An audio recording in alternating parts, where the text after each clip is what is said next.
হরে কৃষ্ণ, হরি বল। শ্রী শ্রী জগন্নাথ দেবের ভক্ত কর্মাবাইয়ের অলৌকিক গল্প, শ্রী শ্রী জগন্নাথের ভক্ত কর্মাবাইয়ের জীবন কাহিনী সম্পর্কে আজ আলোচনা করব। কর্মাবাই নামে এক ভদ্রমহিলা ছিলেন পুরীতে। নিঃসন্তান ছিলেন তিনি। তার কোনো সন্তান ছিলেন না। তিনি প্রতিদিন যেতেন মন্দিরে। জগন্নাথ দেবকে দর্শন করা ছিল তার প্রত্যেক দিনের কাজ। কিছুদিন পর থেকে পুত্র জ্ঞানে স্নেহ করতে থাকেন জগন্নাথ দেবকে। যখন তিনি দর্শন করতে যেতেন তখন নিয়মিত নিয়ে যেতেন নানা রকম ফল। জগন্নাথ দেবকে নিবেদন করে আসতেন তিনি।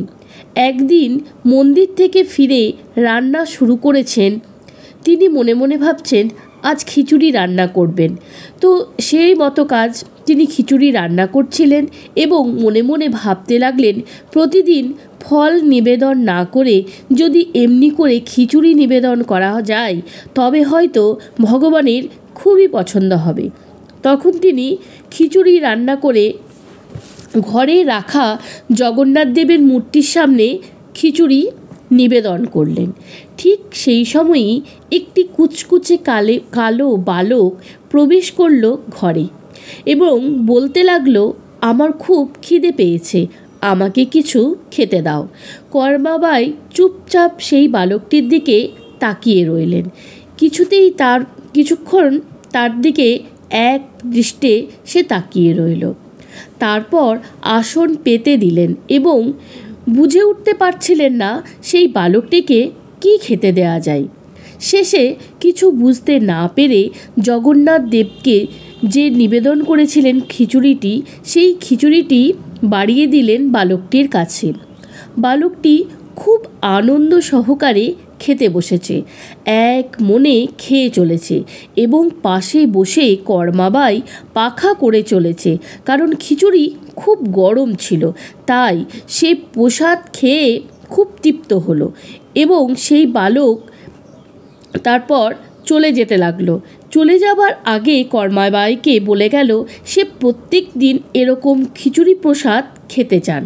বালকটি যাবার সময় এই কথাটি যখন বলে গেল, কর্মাবাইও মাথা নেড়ে সম্মতি দিল। কর্মাবাই এইভাবে তাকে প্রতিদিন খিচুড়ি রান্না করে আর খিচুড়ি খাওয়ায়। খিচুড়ি রান্না করার পরই কর্মাবাই কী করে, জগন্নাথ দেবকে নিবেদন করে। তারপর সেই বালকটি চলে আসে এবং বালকটিকে সেই খিচুড়িটি পরমানন্দে সে খাওয়ায়। দিনের পর দিন এইভাবে কেটে যায়। কর্মাবাইয়ের তো আনন্দ আর ধরে না। সারা দিন সকাল থেকে লেগে পড়ে খিচুড়ির কাজে। তারপর বালকটি সেবা করে গেলে তারপর সে ভাবতে থাকে তারপরের দিন কিভাবে রান্না করব, কি কাঠ জোগাড় করব, এই সব কাজেই তিনি লেগে পড়ে থাকেন আর মনে মনে প্রচণ্ড আনন্দ উপভোগ করতে থাকেন। একসময় সেই বালকটির সারা সময় সে বালকটির মুখ ভেসে ওঠে কর্মাবাইয়ের চোখের সামনে। এর ফলে দীর্ঘদিন মন্দিরে যাওয়া তার কিন্তু আর হয় না। জগন্নাথ দেবের বাড়িতে যে বিগ্রহটি ছিল তাকেই সে খিচুড়ি নিবেদন করত, তারপর বালককে নিবেদন করত। তো এই করতে করতে দীর্ঘদিন মন্দির যাওয়া হচ্ছে না। একদিন এক পূজারী এলেন তার সাথে দেখা করতে এবং বললেন, এখন কেন মন্দিরে যাও না তুমি? কথায় কথায় বললেন সমস্ত কাহিনী। তখন পূজারী কর্মাবাইকে বললেন যে তুমি স্নান করে পরিষ্কার কাপড় পরে ভোগ নিবেদন করবে, কারণ এটা তো জগন্নাথ দেবকে নিবেদন করছো। তা শুনে কর্মাবাই মনে মনে খুব কষ্ট পেলেন। তাহলে আমি স্নান না করে বাসি কাপড়ে রান্না করেছি, তাই ভগবান ভোগ গ্রহণ করেননি? মনে মনে এই ভেবে কষ্ট পেতে লাগলেন এবং ভগবানের কাছে ক্ষমা প্রার্থনা করতে লাগলেন। পরের দিন স্নান সেরে পরিষ্কার বস্ত্র পরে রান্না করেছেন। আর এসব করতে করতে তার একটুখানি দেরিও হয়ে গেছে। তো বালকটির মুখ চোখ শুকিয়ে গেছে। বালকটি যথারীতি এসেছে এবং গ্রহণ করেছে খিচুড়ি, চলেও গেছে।